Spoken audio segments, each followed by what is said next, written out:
은혜의 말씀 시간입니다.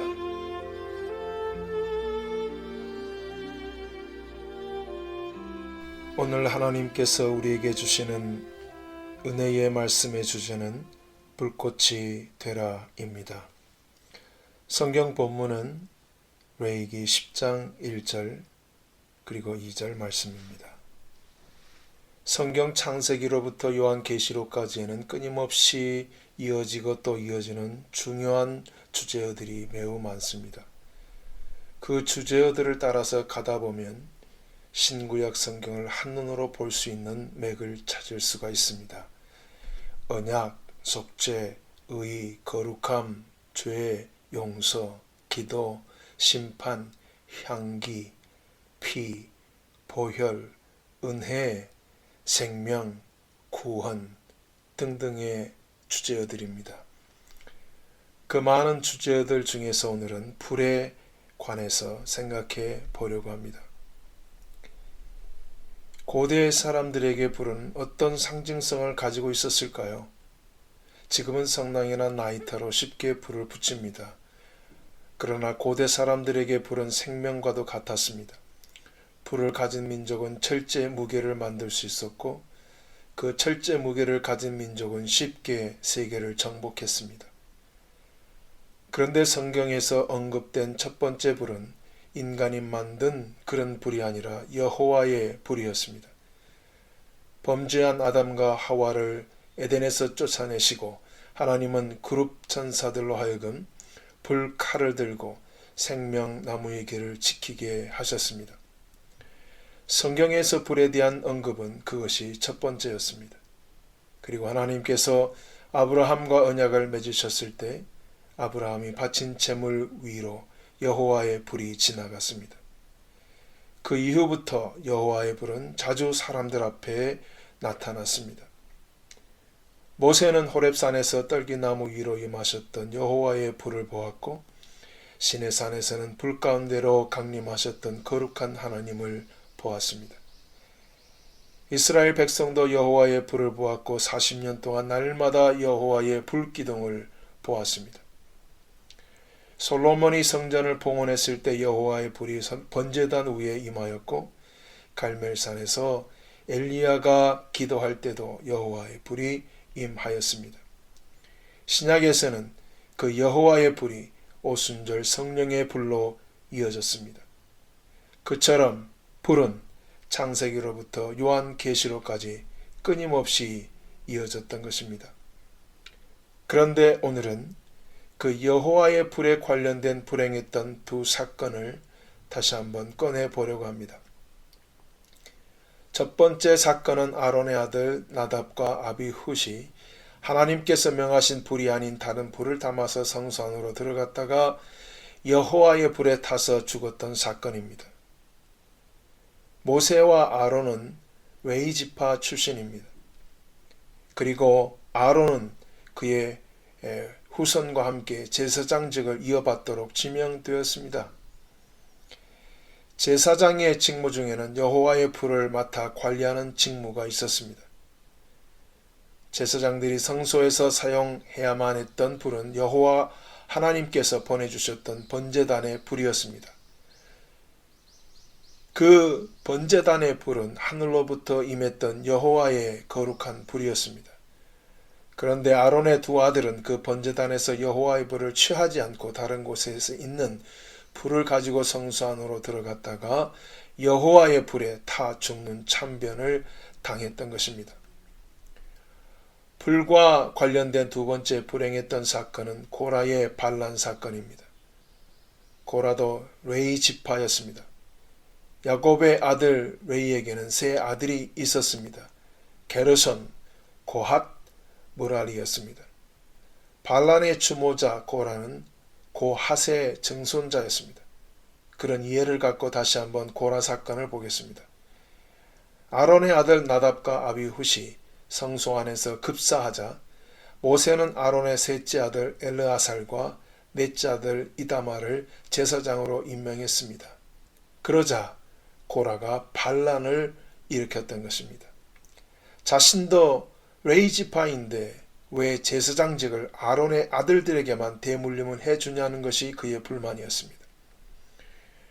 고라의 반란에 동조했던 웨이 사람들이 250명이나 되었습니다. 그들에게는 이미 거룩한 직무가 주어져 있었습니다. 이스라엘 백성이 다른 곳으로 이동할 때마다 제일 먼저 성막을 챙겼습니다. 그때 성막의 성물을 만질 수 있는 사람은 오직 웨이 지파뿐이었습니다. 다른 지파 사람들이 성물에 손을 대면 하나님의 진노로 그들은 죽임을 당했습니다. 웨이의 첫째 아들 게르손의 자손에게는 성막의 천, 성소의 덮개, 지성소의 휘장과 성소를 세우는 줄을 책임지는 직무가 주어졌습니다. 둘째 아들 고핫의 자손에게는 언약궤, 떡상, 등잔대, 물두멍, 번제단과 제사에 필요했던 모든 기구를 책임지는 직무가 주어졌습니다. 마지막 므라리의 자손에게는 성막의 널판, 기둥, 받침, 말뚝 등을 책임지는 직무가 주어졌습니다. 고라는 고핫의 후손이었다고 했습니다. 그래서 언약궤, 떡상, 등잔대를 맡은 사람이 되었습니다. 그에게 참으로 거룩한 일이 맡겨졌지만 그는 그 일을 거룩한 일로 여기지 않았던 것입니다. 똑같은 레이지파 자손인데 자신은 평생 무거운 짐만 지고 가는 짐꾼이 되었다고 생각했던 것입니다. 똑같은 레이지파인데 아론의 아들들만 황금으로 짠 에봇을 입고 있는 모습이 짜증이 나도록 싫었던 것입니다. 그래서 고라는 제사장직은 지명직이 아니라 선출직으로 되어야 공평하고 공정하다고 주장했던 것입니다. 너무 똑똑하면 쉽게 바보가 되는 법입니다. 모세가 그 말을 듣고 고라와 그와 함께 250명을 불렀습니다. 그리고 모세가 그들에게 말했습니다. 너희가 참으로 분수에 지나친 일을 도모하였구나. 모세는 거룩한 성물을 맡은 일은 결코 작은 일이 아니라고 말했습니다. 제사장직은 사람들 위에 군림하는 직책이 아니라 하나님을 섬기는 거룩한 직분임을 강조하고 레위 지파 중에서 제사장직을 이어받을 자가 누구인지 직접 알아보자고 했습니다. 모세는 아론이 자신의 형이기 때문에 그와 그의 아들들에게만 특혜를 베푼 것이 아니라 하나님께서 친히 지명하신 일이었음을 강조했습니다. 그 사실을 직접 확인할 수 있도록 각자 향로에 불을 담아 여호와 앞으로 가지고 나오라고 했습니다.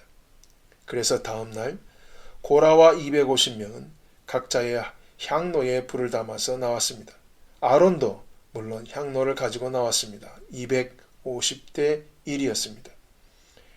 그때 하나님의 진노가 임하여 땅이 갈라져 고라와 다단과 아비랍의 가족 모두가 깊은 구덩이 밑으로 떨어졌습니다.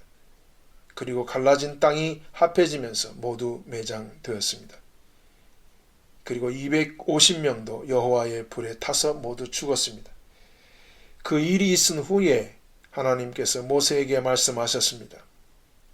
250명이 가지고 왔던 그 놋 향로들을 잿더미 속에서 모두 꺼내서 그것들을 두들겨 판을 만들어 번제단 주변에 깔아 이스라엘 백성들에게 경고가 되게 하라고 하셨습니다. 그래서 제사장들이 제물을 가지고 번제단 위로 올라갈 때마다 여호와의 불에 죽임을 당했던 250명의 향로 놋판을 밟고 가야만 했었습니다. 얼마나 두렵고 떨렸겠습니까? 여기에서 정리하겠습니다. 오늘은 성경에 흐르는 주제어들 중에서 불을 보았습니다. 불은 하나님의 임재, 하나님의 거룩, 하나님의 심판을 상징했습니다. 만약 나답과 아비후색에 변명할 기회를 주었다면 그들은 뭐라고 말을 했을까요? 하나님, 불이 불이면 됐지 뭘 그렇게 까다롭게 따지시며 우리를 죽이셨습니까? 라고 했을지도 모릅니다. 고라에게도 변명할 기회를 주었다면 그는 모세와 아론은 그들의 자손들만이 제사장직을 독점하도록 악법을 만든 독재자들입니다. 제사장직은 민주주의 방식으로 선출되어야만 합니다. 라고 말했을 것입니다. 그의 주장이 맞을까요? 우리가 부모를 선택해서 이 세상에 태어나지 않았듯이 모든 일이 민주주의식 선택이 될 수는 없습니다. 이 두 사건을 통해서 우리가 얻을 수 있는 교훈은 빈틈없이 철저히 살아가야 한다는 것입니다. 나답과 아비훗이 다른 불을 가지고 성소 안으로 들어갔다고 했습니다. 그들은 그 다름을 미세한 차이라고 생각했을 것입니다. 그들은 그들 스스로 말하지 않았다면 그 누구도 그 불이 다른 불이었다는 것을 알아채지 못했다고 생각했습니다. 사람들의 눈에는 똑같은 불이었으니까요. 그러나 하나님께는 미세한 차이가 아니었습니다. 그것은 하나님의 명령에 도전장을 던진 항명이었습니다. 그래서 나답도 아비훗도 고라도 250명도 비참한 죽음을 피해가지 못했던 것입니다. 제사장들 이야기가 나왔기 때문에 제가 고백합니다. 저는 목사입니다. 그래서 저에게는 설교라는 직무가 주어져 있습니다. 매주 설교라는 향로를 들고 강단 위로 올라갑니다. 그런데 성도들은 제가 그 설교를 어디에서 가지고 왔는지 모릅니다. 제가 인터넷에서 퍼왔는지, 남의 설교를 인용했는지, 하나님께로부터 받아서 왔는지 성도들은 모릅니다. 그 차이가 너무도 미미하기 때문입니다. 그래서 성도들은 그냥 괜찮은 설교만 생각합니다. 그런데 하나님은 그 미세한 차이를 아십니다. 하나님을 속일 수는 없습니다. 아니, 하나님은 속지 않으십니다. 그러므로 모든 설교자들은 강단 위에 설 때마다 번제단 주변에 깔렸던 250명의 그 놋 향로 발판을 기억하면서 온전한 불, 하나님이 명하신 불, 하나님이 주신 말씀만을 가지고 올라가 두렵고 떨림으로 주신 말씀을 선포해야 됩니다. 비단 목회자들 뿐이겠습니까? 모든 크리스찬들도 동일한 두려움과 떨림 속에서 철저한 삶을 살아야 합니다. 나답과 아비훗의 잘못은 대충 산 죄였습니다. 그들은 하나님의 말씀대로 철저히 살지 않고 대충 살았습니다. 많은 사람들이 그들처럼 엄살을 부립니다. 세상에서 말씀대로 산다는 것이 얼마나 힘들고 어려운지 아십니까? 크리스찬으로 사는 일은 말처럼 그렇게 쉽지 않습니다. 너무너무 힘듭니다. 과연 그것이 철저히 살지 못하는 변명이 될 수 있을까요? 불 이야기로 마치겠습니다. 우리는 어떤 불과 함께 살아가야 합니까? 나답과 아비훗처럼 다른 불을 향로에 담지 않아야 됩니다. 대충 살지 말자는 뜻입니다. 쉽게 살지 말자는 뜻입니다. 함부로 살지 말자는 뜻입니다. 이렇게 해도 되겠지? 그렇게 살지 말자는 뜻입니다. 말씀대로 철저히 살아보자는 뜻입니다. 힘들지만 힘들게 살아보자는 뜻입니다. 우리가 서 있는 삶의 현장이 번제단 주변에 깔려 있었던 250명의 그 놋판이라고 여기며 두렵고 떨림으로 살아보자는 뜻입니다. 여호와의 불에 타서 죄가 되는 인생이 아니라 여호와의 불꽃이 되어 보자는 뜻입니다. 예수님께서도 내가 불을 땅에 던지러 왔노니 이 불이 이미 붙었으면 내가 무엇을 더 원하리요? 라고 말씀하셨습니다. 누가복음 12장 49절 말씀입니다. 우리들이 이 땅에서 꺼지지 않는 불꽃이 되기를 예수님은 그렇게 소원하셨던 것입니다. 그래서 제자들이 오순절 성령 세례를 받았을 때 그들은 꺼지지 않는 불꽃이 되었던 것입니다. 가는 곳곳마다 그들은 불을 던지는 사람들이 되었습니다. 우리가 그들입니다. 우리가 그 불꽃입니다. 기도하겠습니다. 거룩하신 하나님 아버지, 저희로 하여금 쉽게 살지 않도록 늘 하나님의 임재 안에서 두려움과 떨림 속에서 말씀대로 철저히 복종하며 살아가게 하여 주시옵소서. 늘 우리 안에 여호와의 거룩한 불을 담고 살게 하시고 이 세상 앞에 이 세상 사람들에게 불을 던지며 사는 불꽃이 되게 하여 주시옵소서. 예수 그리스도의 이름으로 기도합니다. 아멘.